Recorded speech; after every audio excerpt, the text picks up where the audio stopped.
In Dungeon Magazine number 97, there was the very start of a cool adventure path called the Shackled City.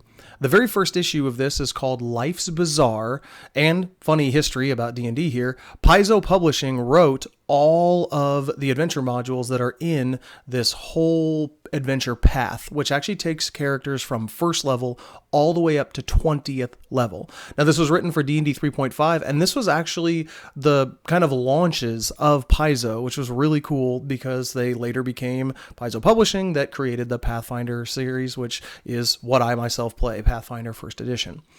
What happened is all of the dungeon magazines are actually freely and legally available online, but the PDFs are really low quality. So what I have done is transcribed those PDFs and the images inside of those, and I've put them on my website, d20.pub.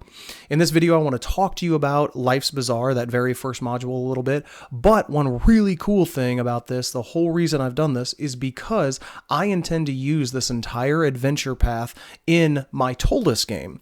Now, this whole Shackled City Adventure Path is created and set in the city of Cauldron, but I'm going to share with you in this video how I would convert that to work with Ptolus, as well as give you a little bit of an overview of this really cool adventure that I feels like kind of been forgotten. It's hard to find. You have to dig up these old PDFs. And so now I've got it, the link in the description below. It is completely mobile friendly. You can go and read the whole thing on the internet, on your phone, tablet, computer, whatever. I've got all the artwork on there, everything. Since it is freely available, then there's no copyright infringement, and you guys now have access to that. It is a really well-written adventure module, and I will be transcribing all of the adventure modules from the entire Shackled City Adventure Path. So it's something you can run from first all the way up to 20th level.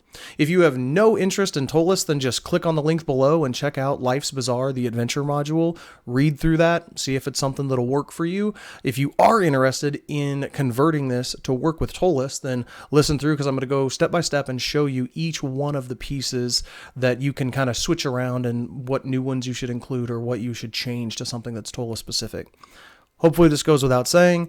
If you are a player, please don't watch this, especially if you are a player in my game, because we are getting ready to launch a new offshoot. It's still going to be a Ptolus campaign, but my characters have decided that they want to put their currently 12th level characters on hold, and we are going to be starting with this adventure path a group called Ugly Inc. They're all going to be non-traditional races, and so it's going to be kind of fun. That's why I'm doing this.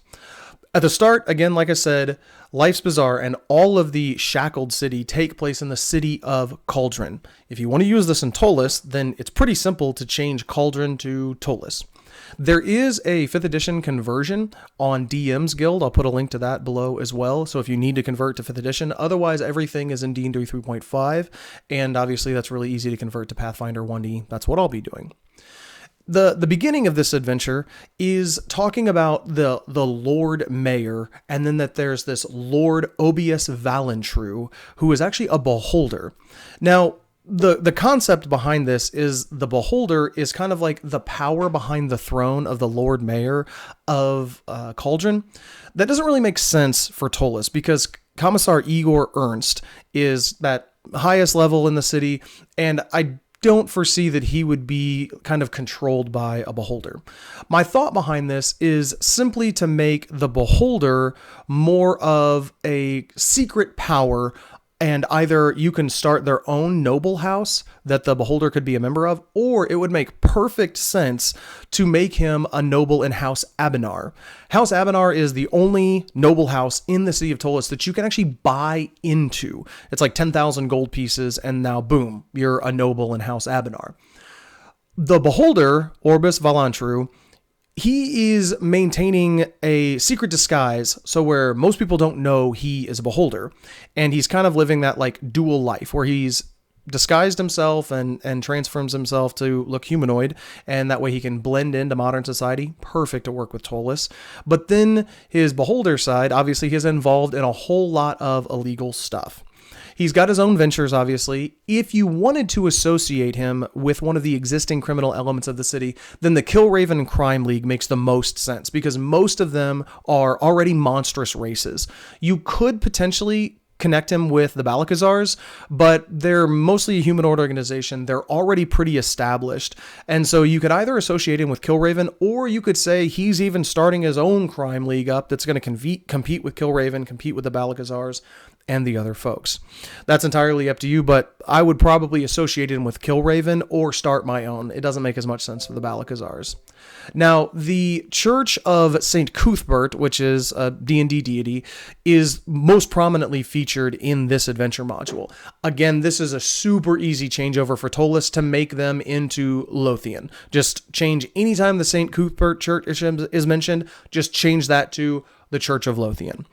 You move on down through the list here, and one of the ties where it starts out is that people are being taken from their homes during the night.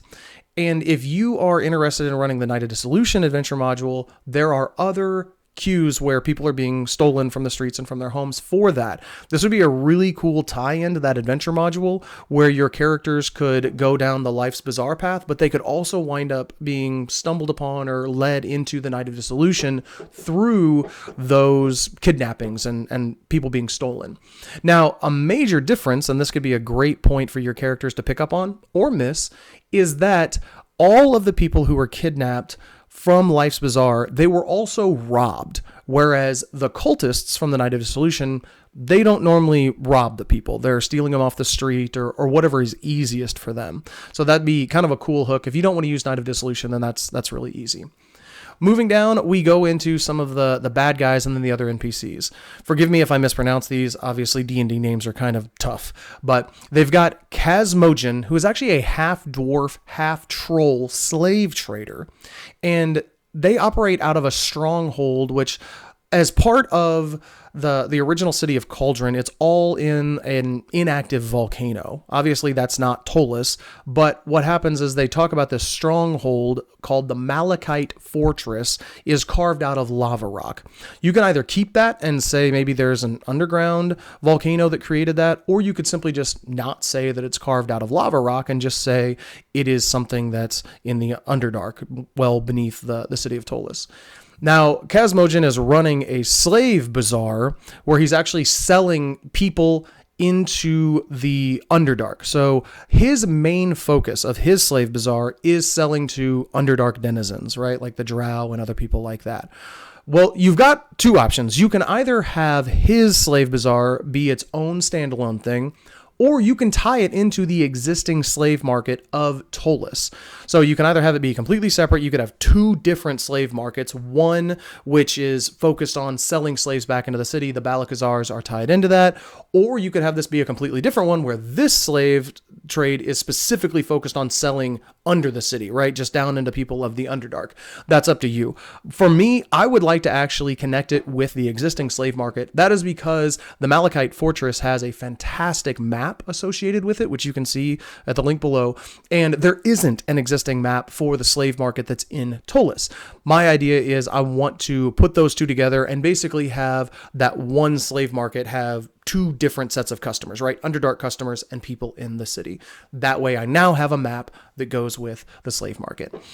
Kazmogen is a newcomer, it says in the adventure module, so you could say that he is brand new to the city, never been there before, or you could tie him into the slave market. Again, my intention is to separate him because he's so unique. This half-troll, half-dwarf combination is very strange. He's going to be a relatively powerful NPC, and so I think he's unique enough that I'd like him to stand on his own. There are several different NPCs mentioned in the slave market area of Ptolus, so read through the book. Maybe you want to swap him out with one of those, but I don't plan on doing that. Then the main start of the protagonists in here are these skulks and dark creepers who actually live in an abandoned subterranean gnome enclave called, I'm going to say, Zadarun. It's really weirdly spelled. You'll have to click on that and read. So Jadarun or Zadarun, however you want to wind up pronouncing that. There's a couple different options here. There's, again, a fantastic map with Jadarun, this gnome enclave that was built underground. And you can either use that as just a gnome enclave that people have forgotten about, or maybe that people know exists. Maybe the gnomes of the city know about it. And I'll talk more about that a little bit because there's some cool adventure hooks into this.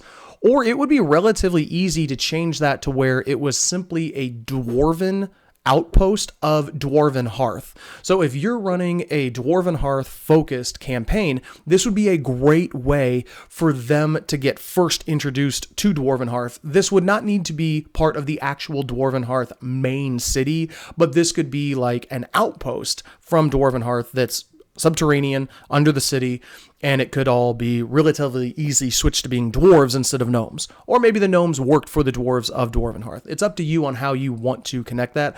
I'm going to leave it as a gnome enclave, and it was separate from Dwarven Hearth because this campaign isn't going to be really dwarven focused. So I like the idea of keeping those two things separate. Another really cool tie-in, if you check out my post for Ptolus, which specifically details adventure modules, I've got one in there that I ran myself, which focuses on a gnome gold mine. And I've used that in mind, and my NPC Beli is actually working with them as part of the gold mine. And so that would be another really cool tie-in. Go over there, check out that post, and you can read more about that adventure.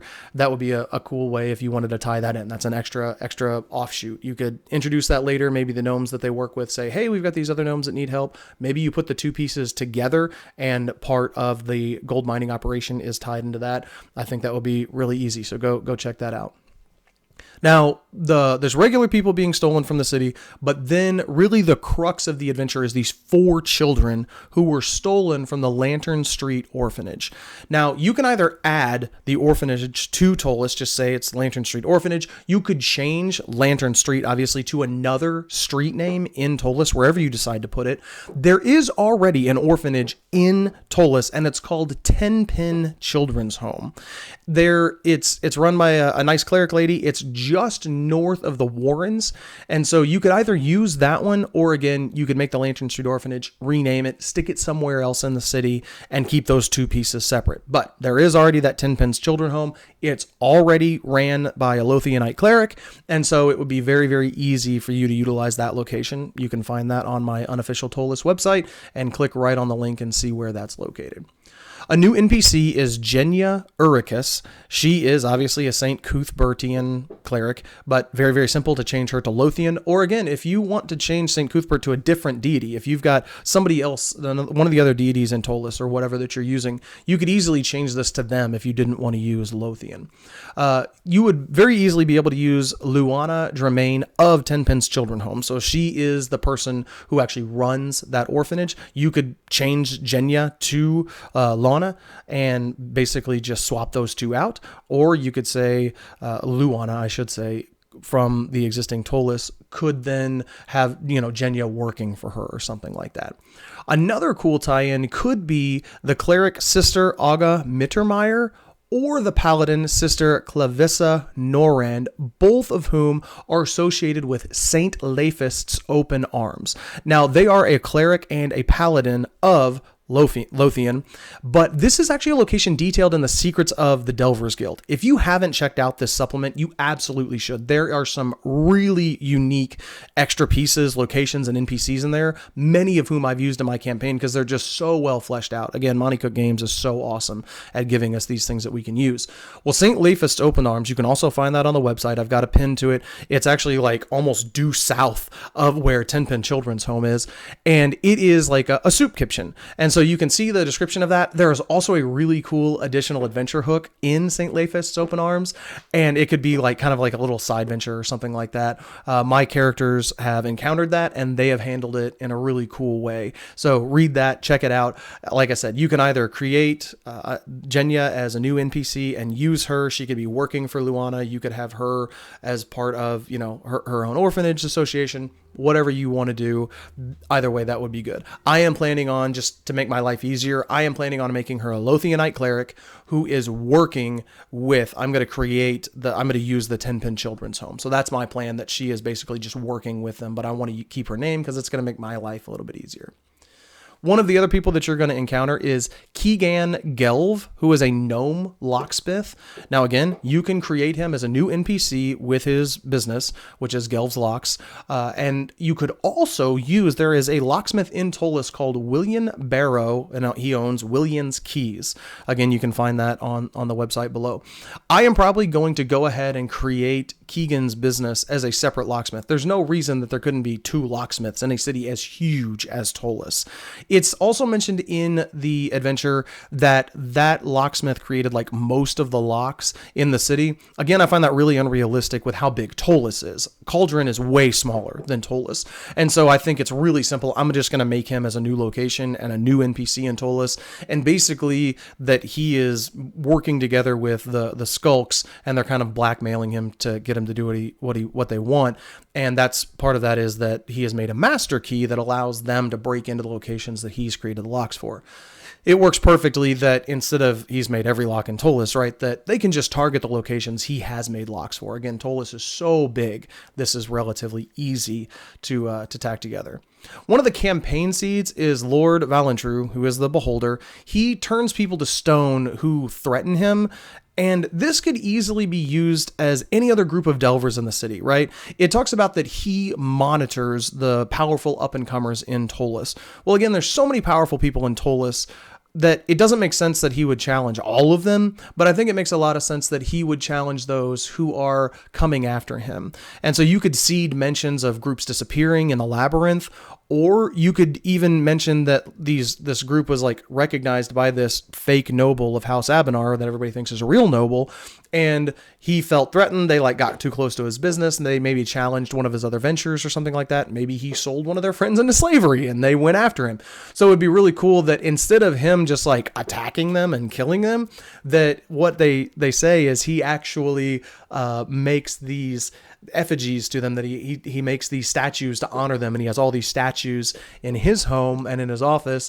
And instead of it being just that he created them to honor these great people who worked for him, and then he like sent them on other quests, it's actually them that he turned to stone.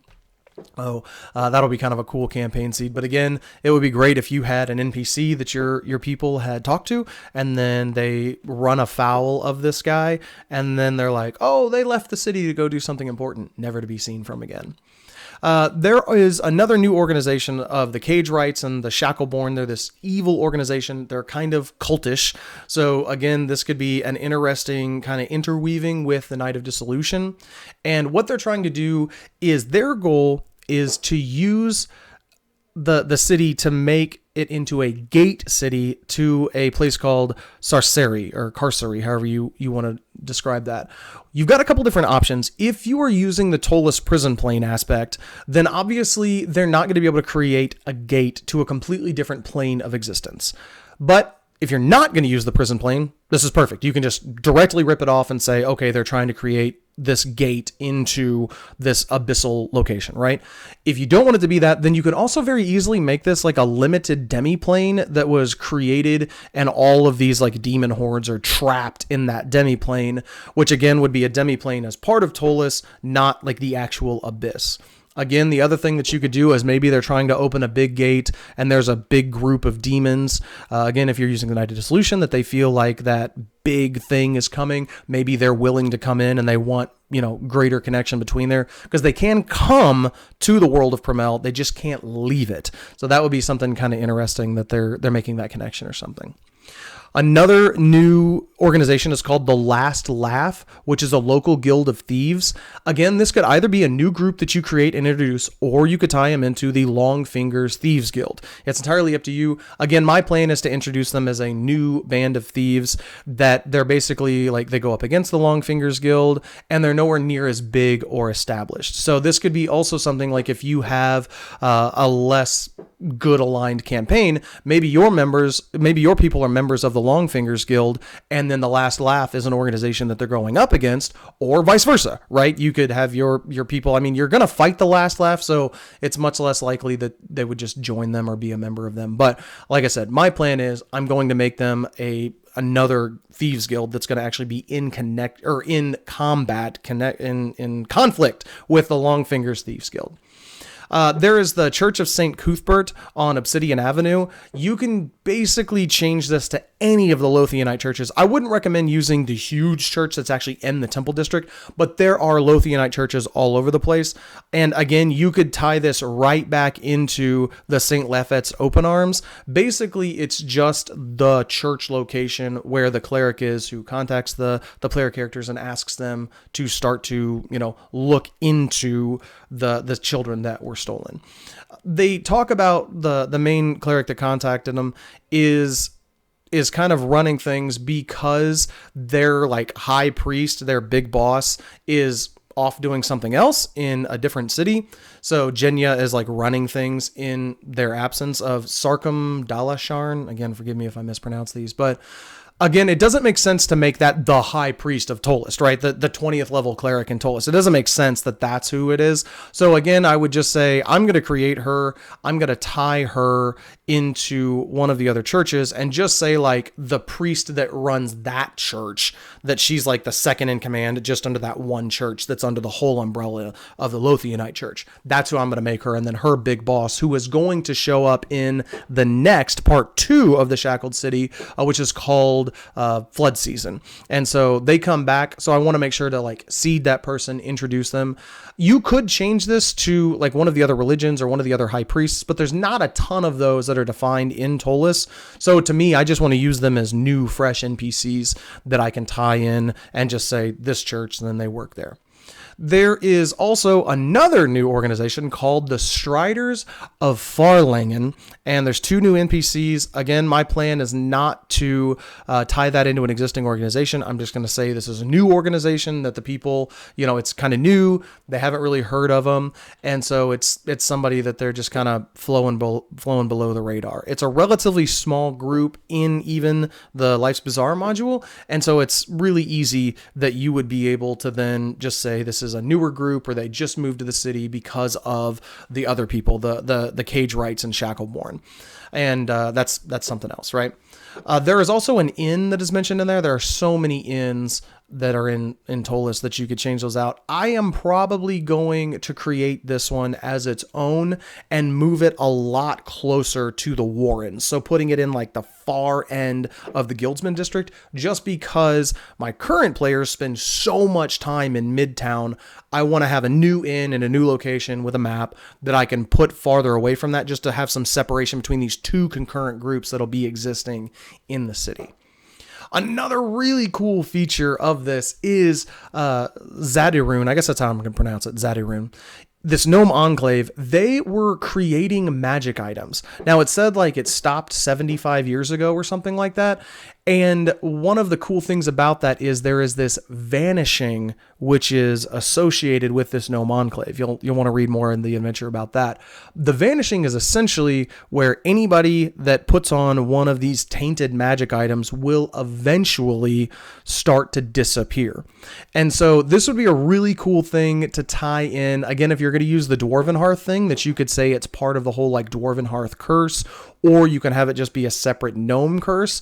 It would also be really interesting if you've read about the Dreaming Apothecary in Ptolus. They don't like other people making magic items. It would be very easy for you to seed those together, and I don't know how you want to introduce that, but basically the idea would be that the Dreaming Apothecary created this curse that basically anybody that used their magic items started to disappear. Hard to trace back to them, something like that, but they have now eliminated one of their competitors. So that'd be a really cool thing that you can do. When they abandoned Zadirun, and then they left the dwarves to maintain that Malachite fortress, which eventually became the Slave Bazaar and all of this stuff. Again, that would be a really good tie-in to Dwarven Hearth, or you can just keep them separate, however you want to wind up doing that. And then you've got this vanishing to put together that you want to probably campaign seed this, meaning early on, before they even get to that point, you could potentially have a Delvers Guild member, or just one of the Delvers that goes down. They find this cool magic item that's great. They put it on and they slowly start to fade away. They become less substantial. You can see through them. And maybe they figure out, oh my gosh, it's this magic item. I had to get rid of it. It was cursed, whatever. And they might just think it was cursed, but then you can tie all this together. If you have a gnome in your group, maybe they know about the vanishing, some cool ways to tie all of this together. Then also, you're going to want to seed the people who were captured. There's actually prisoners mentioned in there, and you probably want to have like wanted posters hung for them where people are looking for them. But I just think it would make it more effective and powerful that whenever your player characters come across these people who are locked in this prison, that they either knew that person, one person in there, I mean, it doesn't have to be all of them, knew one of the people, or they've at least like seen the reward poster. And this is another great way for you to hand out some loot if you wanted to do that maybe there's a nice reward for returning this person, kind of tie those pieces together. Then the last thing I'll mention is there is this whole section warning about captured. This is really cool, where basically they're saying this is a big adventure. If your player characters wind up getting overwhelmed, that this is all tied into a slave trade. There's no reason that the bad guys would just automatically want to kill the player characters because they're worth more alive as slaves. Well, there's a couple different things here. Obviously, you can have the captured aspect, that if they get captured, they wind up in the slave trade.